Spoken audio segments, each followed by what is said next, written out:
Bismillahirrahmanirrahim. Aziz Allah'ın xeyri, bereketi, salamı, afiyeti sizin ve ailenizin üzerine olsun. Güzel insanlar. Biz Kur'an-ı Kerim'i, Allah'ın sözünü, Allah'ın kitabını, Kelamullah'ı tanıtmaya devam edirik. Bilirsiniz ki ben önceki videolarımda Kur'an-ı Kerim'in Furkan suresi ile bağlı, Furkan suresinin ayelerini şerh etmeyle bağlı videolar paylaştım. İnşallah o videolar devam edecek. Yeni materyallar, yeni əlaqələr qurarak, yeni daha güzel söhbətlər üçün mövzu hazırlayıram. Ama bugün ben size farklı bir sureden bircə ayə okuyacağım. Kısa bir video çekeceğim güzel insanlar. Bir ayenin mesajını sizden paylaşacağım. Okuyacağım ayədə Kur'an-ı Kerim'in 59. suresi olan Həşr suresindendir. Həşr suresi Kur'an-ı Kerim'in 59. suresidir. 24 ayədir. Həşr sözünün mənası qalxma, ayağa qalxma, toplanma mənası daşıyır. Azərbaycan dilində işlənir həşr günü, həşr olunma. Yəni insan bu dünyaya gəlir, yaşayır, ölür, ölüləndən sonra dirilir, toplanır, həşr olunur və Allah hesab verir. O mesajları devam ettiren bir suredir.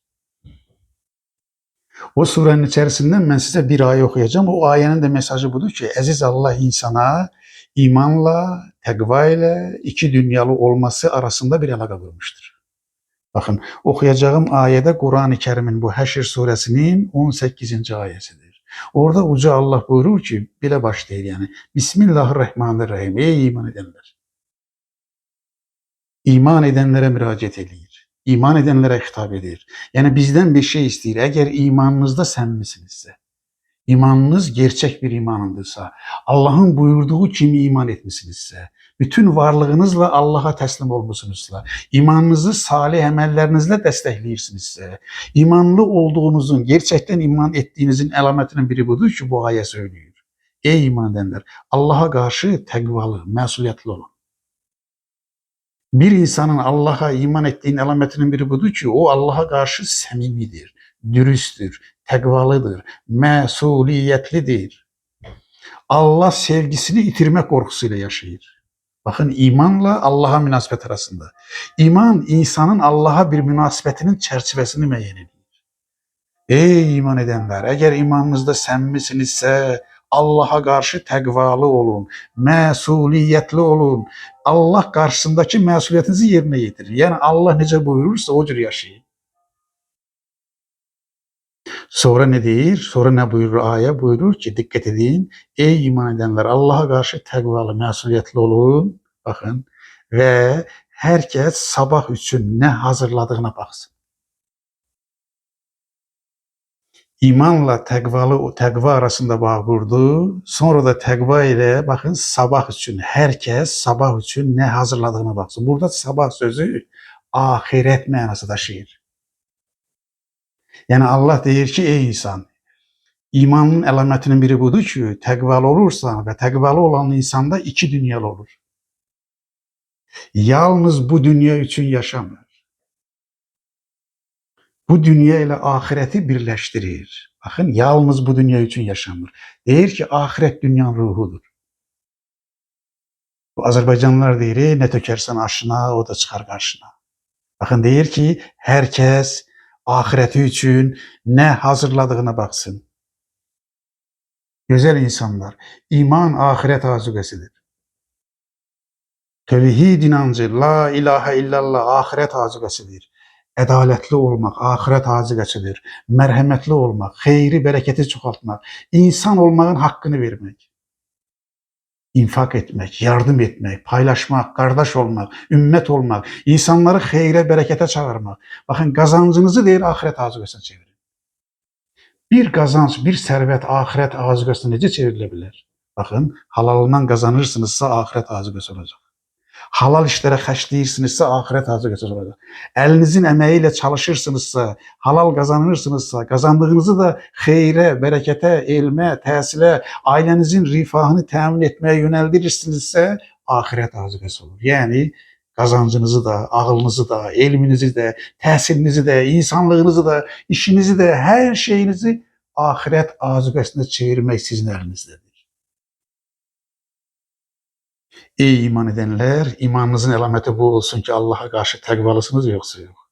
Təqvalı olmağın qarşılığı budur ki, siz iki dünyalısınız yoxsa yox. İki dünyanı bir-birinə bağlamışsınız yoxsa yox. Axirət azuqəsini hazırladınız mı? Baxın, sonra yenə təkrar eləyir. Allaha qarşı o bir cümlə gəlir. Allaha qarşı duyarlı, təqvalı, məsuliyyətli olun deyir.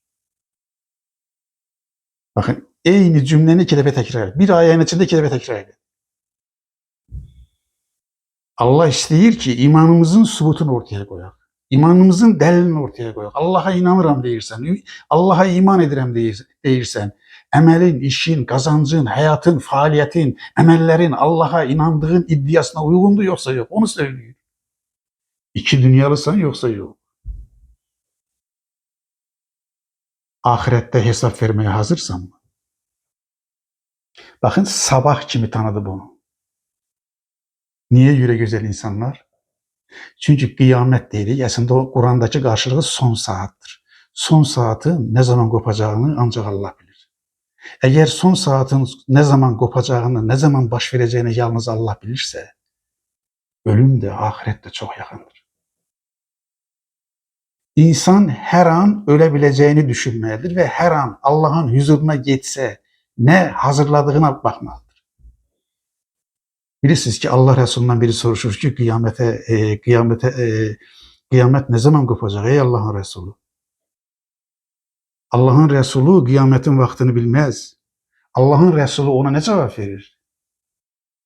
Buyurur ki kıyametine hazırlamışsın. Yani ahiretine hazırlamışsın.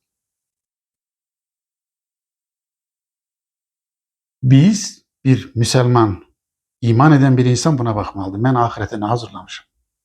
Benim hayatım, ömrüm, işim, ahiret azuqəmdir yoxsa yox? Gözəlin. Niyə görə ahirətdə azuqəyə ehtiyac var? Azuqə bilirsiniz də ehtiyat qidadır. Gündəlik yediğimiz qida değildir. Ehtiyat qidadır.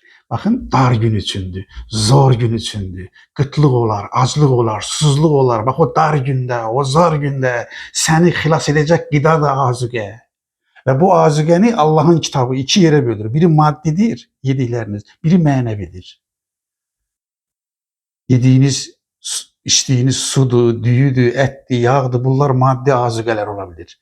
Bir de var, bakın, mənəvi azuqə deyir hazırla Allah.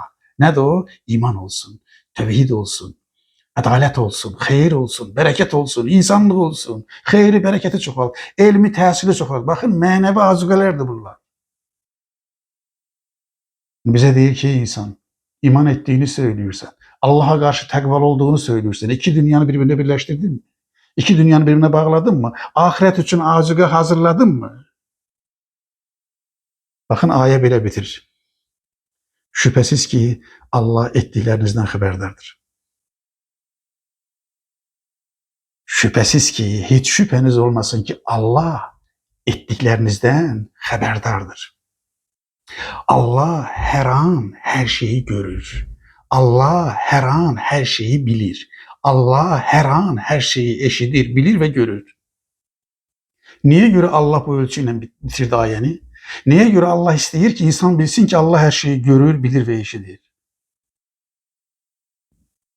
Bir insan Allah'ın her şeyi gördüğüne, bildiğine, eşittiğine inansa iman eder. Təqvalı olar, iki dünyalı olar, ahiret azuqəsi hazırlayar. Bak siz bir vicdanla, insafla düşünün. Eğer insanlar gerçekten Allah məni her an görür, bilir, əməllərimdən xəbərdardır diye inansa, iman etse, yeryüzünde pisliği olar mı? Zulüm olar mı? Yalan olar mı? Zina olar mı? Narkotik, içki, kumar, əxlaqsızlıq, düşmənçilik, nifrət, iftira olar mı? Bunlar hamısı ona göre var ki insanlar Allah'ın gördüğüne, bildiğine, eşittiğine iman etmirlər. Allah'ı gördüğüne, eşittiğine, Allah'ın gördüğüne, eşittiğine, her şeyi bildiğine iman etmeyin əlaməti nədir? O insanlar iman edirlər. O insanlar təqvalıdırlar. Allah'a qarşı məsuliyyətləri var. O insanlar iki dünyalıdırlar. İki dünyanı birbirindən ayırırlar. Birbirindən ayırmırlar. O insanlar o dünya üçün, ahiret üçün azuqə hazırlayırlar. Ve o insanlar her an Allah'ın onu gördüğüne, bildiğine ve eşittiğine inanırlar. Güzel insanlar. Allah bizi iki dünyanı birbirine bağlayanlardan etsin. Bu dünyadaki ömrümüz, işimiz, faaliyetimiz, imanımız, təqvamız, her şeyimiz ahiret azuqəsinə çevrilsin. Hər şeyimizi ahiret azuqəsinə çevirməyi bizə nəsib etsin. Biraz da daha dəqiq deyim, ifadəli deyim, altından xətt çəkim. Qüsursuz insan yoxdur. İki dünyamızı bir-birinə bağlayaq. Və əmin olaq, inanaq ki, əziz Allah, Ər-Rəbb olan Allah, mülkün gerçək sahibi olan Allah bizi hər an görür, hər an bilir, hər an eşidir. Allahdan qaçış yoxdur. Allaha qaçış var, Allaha doğru gedəcəyik. Məni dinlədiyinizə görə sizə təşəkkür edirəm. Var olun, sağ olun, əziz Allahın sonsuz, sınırsız mərhəmətinə əmanət olun. Gözəl insanlar.